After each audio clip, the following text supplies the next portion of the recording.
నశించిపోయే పాపపు ఊబిలో కోరుకొని పోయే మానవాళి కొరకై ఆయన వీపు నాగటి చాళ్ళు వలె దున్నబడిందే. ఇదే కదా కీర్తనలో. ఆ బండను కొట్టారంట, కొట్టారంట.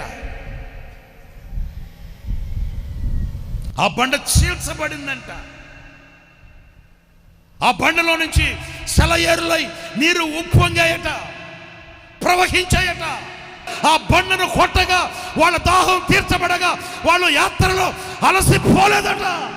చీల్చబడిన కొట్టబడిన బండ. ఇదిగో మీకోసమే తెప్పించా, నీకోసమే తెచ్చా. ఈ ముళ్ళు దేందో తెలుసా? యేసు ప్రభుకి తలకి ముళ్ళ కిరీటం పెట్టారే, ఆ చెట్టు కొమ్మ ముళ్ళు ఇది. ఆ గైడ్ చెప్పాడు, జాగ్రత్త, అది గుచ్చుకుందంటే చాలా ప్రమాదం, గుచ్చుకుందంటే చాలా పెయిన్ ఉంటుంది, విష జ్వరం వచ్చినట్టుగా వచ్చేస్తుంది, జాగ్రత్తగా గుచ్చుకోకూడదు అది అట్లా అని. మరి నేను ఇంత జాగ్రత్త తీసుకుంటే మరి నా యేసయ్య సంగతి ఏంటి? మీరు ఆలోచించండి. ఇదిగో ఈ ముళ్ళు చూడండి ఎట్లా ఉన్నాయి, మేకుల్లాగా ఉన్నాయి చూడండి. మీరు దీన్ని పట్టుకుంటే మీకు తెలుస్తుంది. వద్దులే, ఇవ్వను మీకు. అంత గట్టిగా, ఏదో ఇనువులాగా ఉన్నాయండి, అంత గట్టిగా కొమ్మలు కొమ్మలుగా ఉన్నాయి. ఆ చెట్లు ఉన్నాయి ఇక్కడ అక్కడ. ఆ సైనికులు పరిగెత్తుకుంటూ వెళ్ళి ఆ చెట్టు కొమ్మని ఇంచి దాన్ని కిరీటంలాగా అల్లి తీసుకుని వచ్చి ఈ ముండ్లు ఆయన కిరీటంలాగా తల మీద పెట్టి కొడితే, అయ్యో నాయనో, ఎలా సహించాడు నా యేసయ్య, ఎలా భరించాడు నా యేసయ్య. ఈ ముండ్లు, ఆ ముండ్ల కొన అలా గుచ్చుకుంటేనే అంత విషమైతే తల్లోకి ఎక్కిపోయినాయి కదా, ఆయనకి తల్లోకి దిగబడిపోయినాయి కదా. ఆయన కళ్ళల్లో కార్చే కన్నీళ్ళు రక్త కన్నీళ్ళు అయిపోయాయి కదా. ఎంత లోతుకి గుచ్చుకొని ఉంటాయో. ఇంత బలమైన ముండ్లు ఆయన శరీరంలోకి ఎక్కిపోతే, ఆ శరీరం చీల్చబడితే, ఆ చీల్చబడిన శరీరంలో వచ్చి కారే రక్తం ఎలాంటిది? ఆ క్రూరుడైన వాడు ఆ ముండ్ల కిరీటాన్ని నెత్తి మీద పెట్టి ప్యాట్ అని కొడితే యేసయ్య కేక వేశాడు కదా.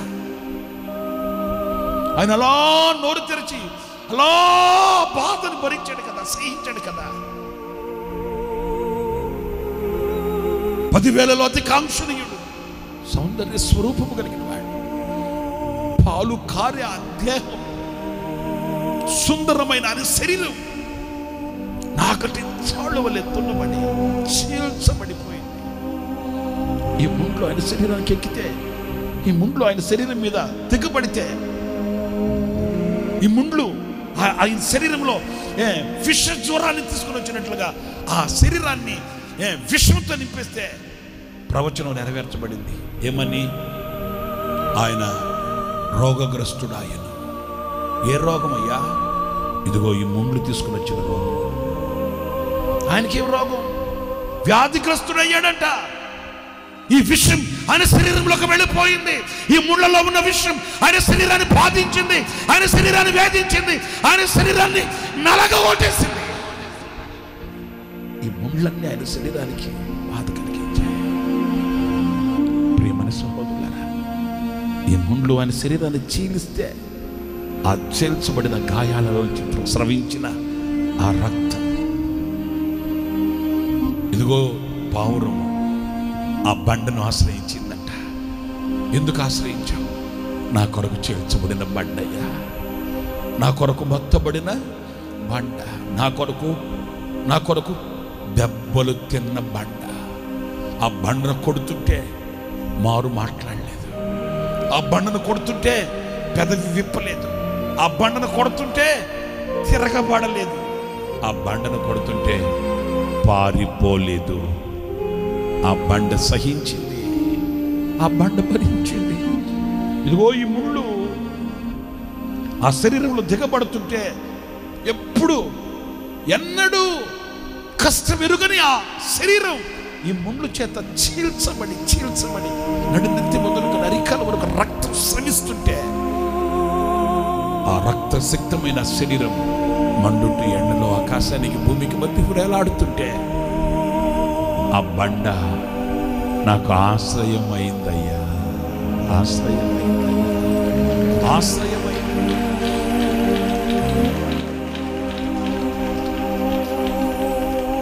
నా ప్రియమైన సహోదరులారా, ఎందుకు మనం ఆయన ఆశ్రయించాలి? ఎందుకు ఈ పావురం ఆయనను ఆశ్రయించింది అంటే అది చీల్చబడిన, కొట్టబడిన బండ.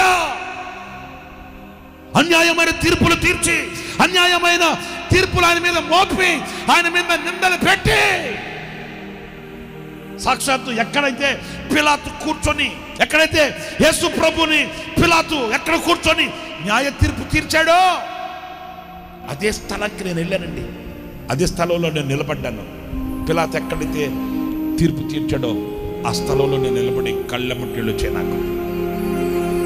ఇలాగ ఎత్తైన స్థలం, ఒక డౌన్ ప్లేస్ ఆడ ఉంటుంది. ఆ డౌన్ ప్లేస్లో యేసయ్య నిలబెట్టేశారు. బాల్కనీ లాగా ఉంటుంది. ఆ బాల్కనీలో కటకటాలు ఐరన్ ఉంటాయి. అక్కడ పిలాతు కూర్చున్నాడు. ఇప్పటికీ ఉంది.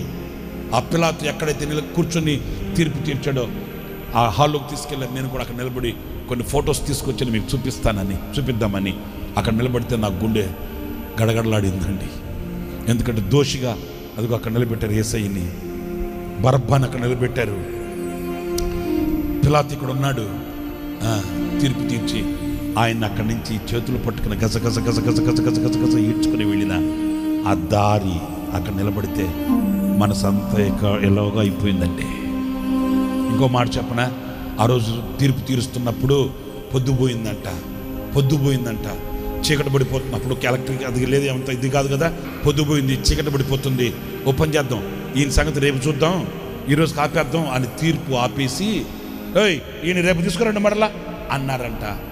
ఆ రాత్రి ఆయన ఈడ్చుకుని వెళ్ళి ఒక చీకటి గదిలో పడేసేసారండి. ఆ చీకటి గది పక్కనే ఉంటుంది ఒక కొండ చర్య, కొండ గుహ. సరిగ్గా 10 అడుగులు, ఇటు ఒక 6-7 అడుగులు ఉంటుంది. చిన్న కొండని తొలిచిన ఒక గుహలాగా ఉంటుందండి. తీసుకెళ్ళి చిత్త చీకటిలో ఆ రాత్రి ఆ గుహలో పడేసారు ఆయన్ని. ఒక్కడే ఒంటరిగా, ఆ రాత్రి అంతా ఒంటరిగా, ఎవ్వరూ లేరు, ఒంటరిగా. కనీసం వెలుగు లోపలికి వచ్చే వసతి కూడా లేదండి. నా మట్టుకు నేను అక్కడికి వెళ్ళి కన్నీళ్ళు పెట్టేశానండి. నాకు ఇక నా వల్ల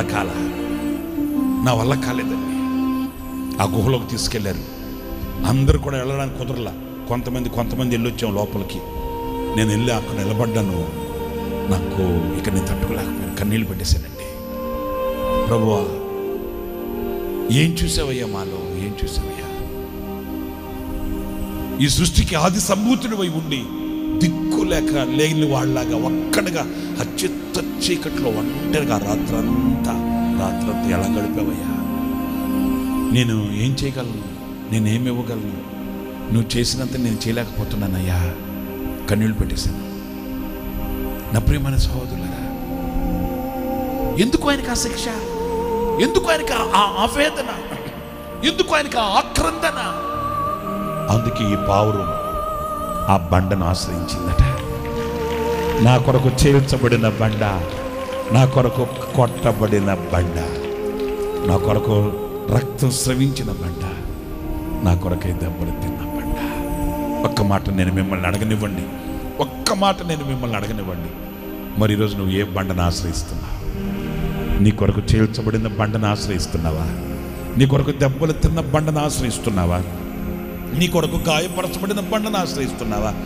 నీ కొరకై ఒంటరిగా ఏకాకిగా ఆకాశానికి భూమికి మధ్య ఫ్రేలాడిన బండను ఆశ్రయిస్తున్నావా? లేకపోతే లోకాన్ని ఆశ్రయిస్తున్నావా? దేనిని ఆశ్రయిస్తున్నావా?